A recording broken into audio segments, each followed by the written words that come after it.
So the organization's mandate is to entrench the economic, social, and cultural value of live music in the minds of both public and private sector. So that was awesome. Right out of brochure, page 2. Now say it in English. I've only said our job. So I say that at the Canadian Live Music Association, we have an internal conversation, an external conversation. Okay. Externally, we want people to know why live music matters. We want people to understand what live music contributes to the economy of a city like Ottawa. Mm-hmm. What it means for local businesses who benefit from a show at the National Arts Centre, or when Blues Fest is up, or what have you.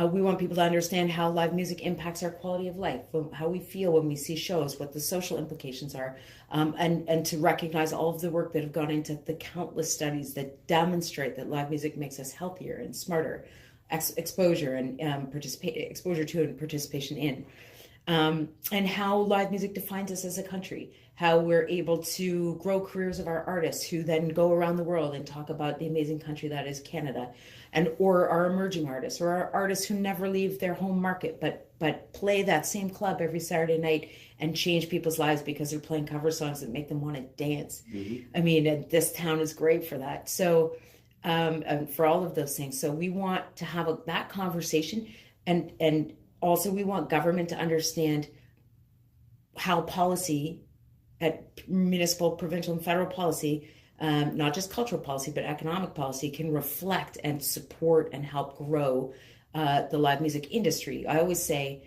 to governments, let us help you leverage the value of your local music economy, because there's so much that people don't understand about live music, because live music has never been organized before. Every other subsector of the music industry has a trade association, and they've had those associations in some cases for decades. Mm-hmm. They're very good at telling their story. So the internal part of this, and the hardest and best part of my job, is organizing the Canadian live music industry, bringing them on board as members and having these conversations as a community about what matters to us. And in doing so, enabling all of us to tell to get our story straight, and then the external part is actually going out and telling that story. And it is amazing because live music changes lives, and there's that side, and then there's the other side where the artists don't make enough money. That's a fact. But those who do, for many of them, the vast majority of their earned revenue is coming from live music. So the capacity of the live music industry, the people behind live music, the people who put artists on stages in every city and town in this country, those people need to be recognized and valued for what they do. And that is my job, is to be able to help people understand the way the music industry actually works today. This is not the music industry of the 1990s. This is a statistic that I've been sharing lately that I love. Live music by 2021 is projected to represent 62% of the music market in Canada. So the music market revenues, 62% of the music industry, if you look at how much does the music industry make in this country and contribute to GDP, 62% of that will be specifically live music. Do you know how that compares to, say, mid-90s? I don't have a number for you, but it would be... There was way more record sales. Oh, yeah. No, it's massive. Yeah. As we all know, it's flipped on its head, 100%. Right? So this is such an exciting thing, but we're behind the 8 ball. In the live music industry, we really have some catch up to do. So you said you hadn't heard of the Canadian Live Music Association. Probably neither of some of you. That's okay. We're 4.5 years into this. We have over 220 members from across the country.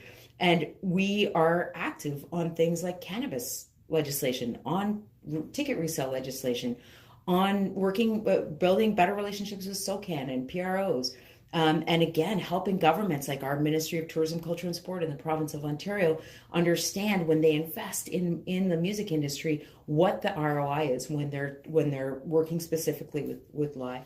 Don't forget you can subscribe to our full audio episodes on Spotify, Apple Podcasts, or anywhere you find your audio podcasts. The full episodes, highlights, and our live off-the-floor performance videos can be found at our YouTube channel, and you can follow us on Facebook and Instagram at the AVB Podcast. Of course, you'll find links to our incredible sponsors and this week's guest in the description below. The AVB Podcast is part of the Border City Network. Find more great content at bordercitynetwork.com. See you next time, folks. Bye-bye.